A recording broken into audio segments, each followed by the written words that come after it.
we are in a market where winner takes all, and we need to be fighting for the lead.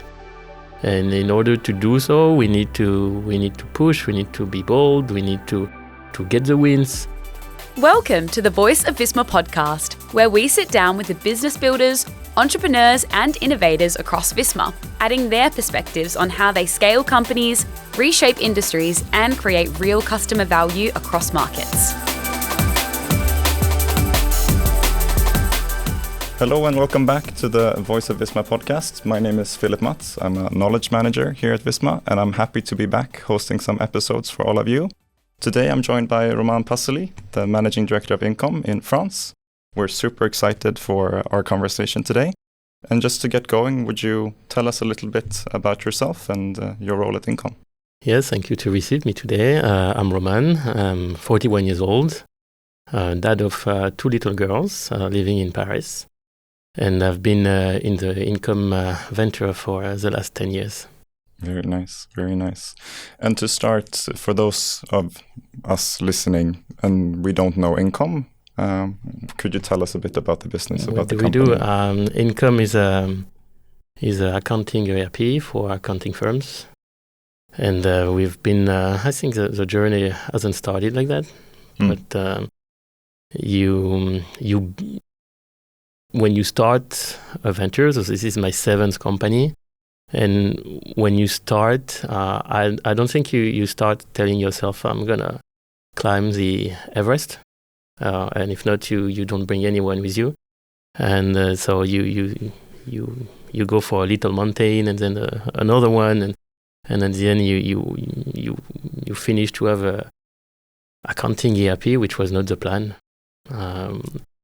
And so it took some time. The company was not named Inqom at the beginning. It was Fred de la Compta, so in English is Fred the Accountant. And it was an online accounting firm. And so, but we grew so fast that we became a marketplace where we were selling leads and contracts to accountants. And we decided to do our own platform. And Inqom is a spin-off of that accounting firm.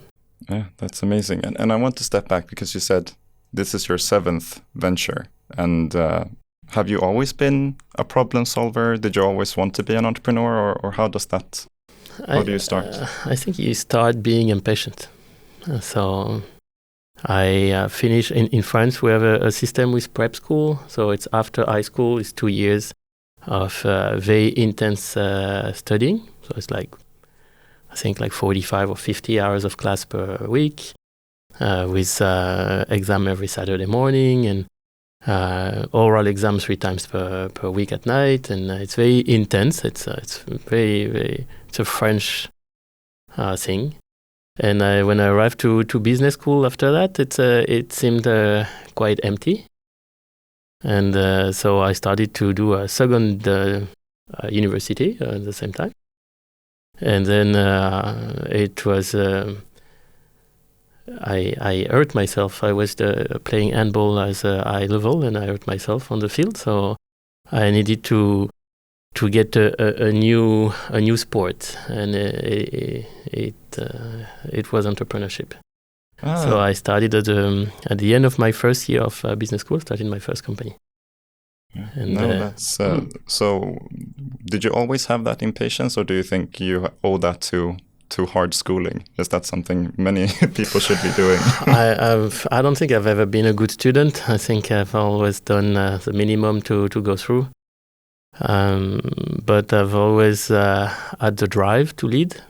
And I think to be a founder, to be an entrepreneur, you need to be a leader, because that's a lot of people, like failure bring them down, and I think you need to lead to get the win. And when you run a company, it's on your shoulder.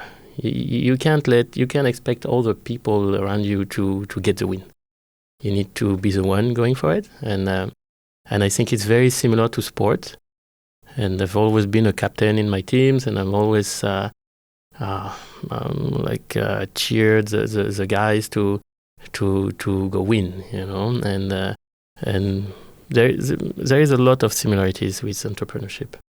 So I think I just replaced something in my life, and of course I'm not as fit as before, but but it works. Yeah, no, I think that's a really interesting take, and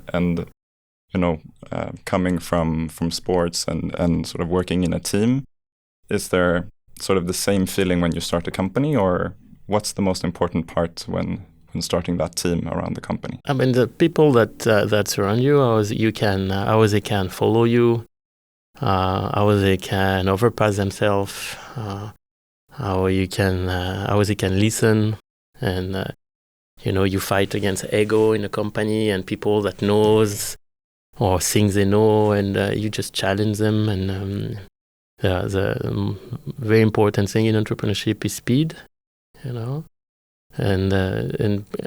people are always taking margin and don't want to be they manage risk, and they don't want to to overpromise, and you need to push that very hard. Above all, now at Inqom we have a great growth, and we are on a very competitive market in France. France is a big market, and I have a vision for how the accountants need to bring value to their customer, how they have to organize themselves, how they have to use technology, how they have to go further their original mission, and the opportunities they have on the market to buy and build, to be leaders as well.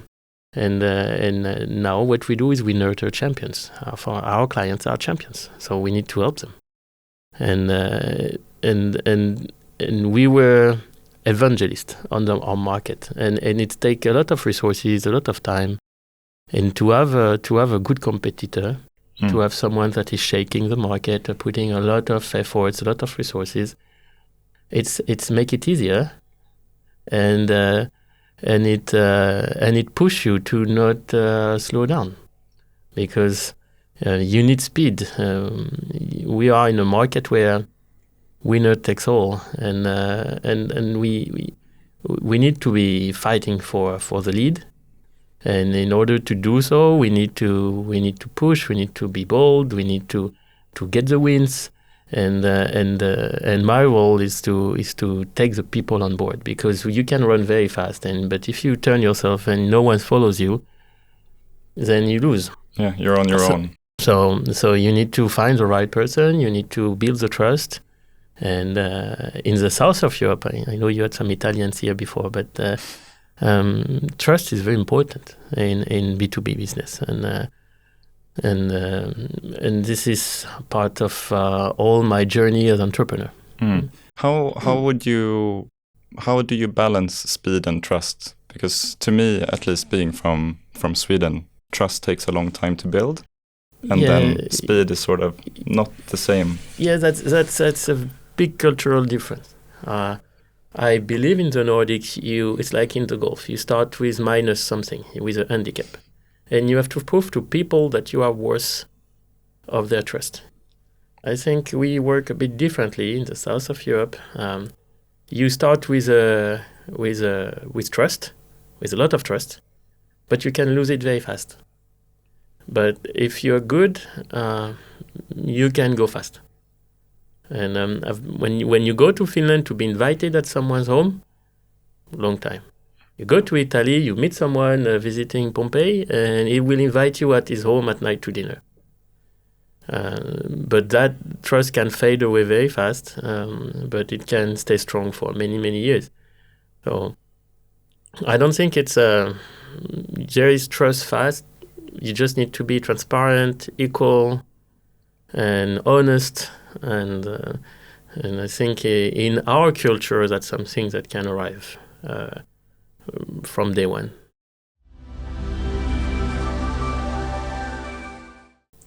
And when you had the idea for Inqom or Fred de la Conta, was that always the vision? Was it always straight? No. I think first of all, every entrepreneur journey, I think, starts with at the moment you don't even expect to have the idea or to launch yourself in a venture.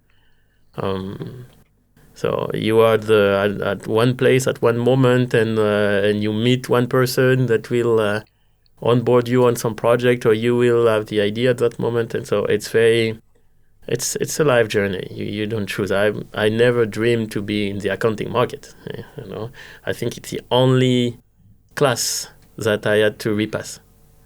So it's I was not seeing myself in that industry.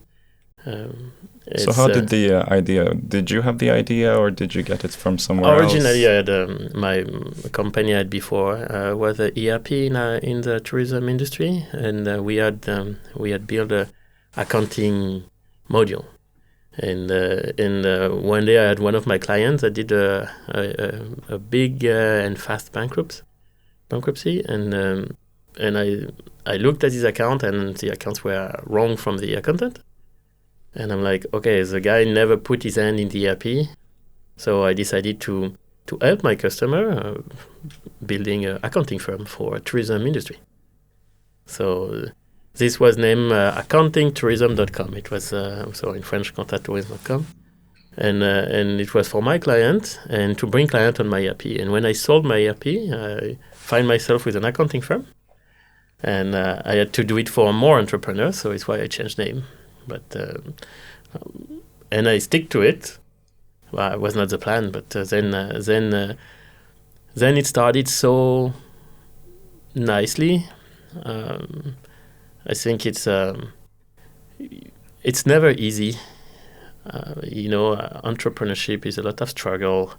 It's a lot of time and energy you put in a project, and this one.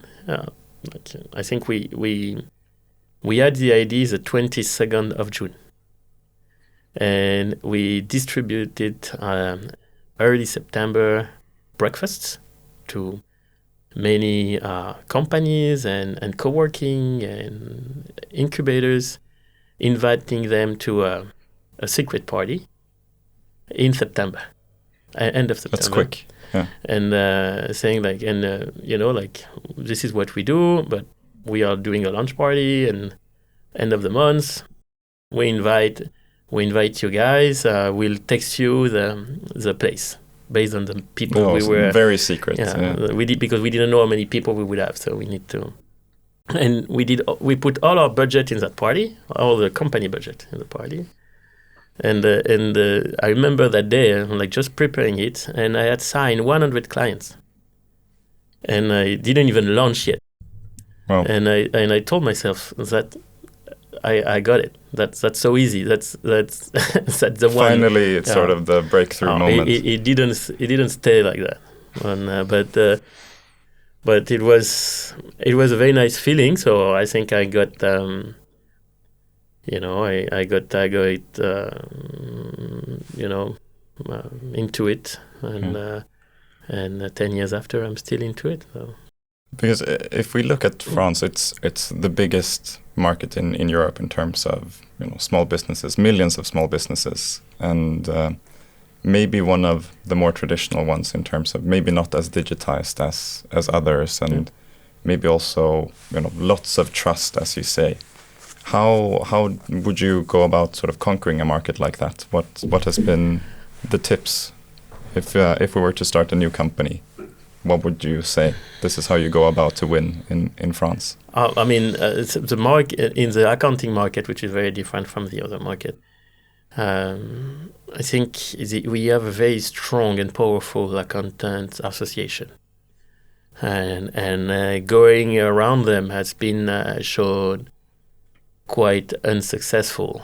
We had QuickBooks from Intuit that came in France. I spent 7 years in France, spent roughly 150 million euro, and didn't succeed to build more than 2 or 3 million of ARR.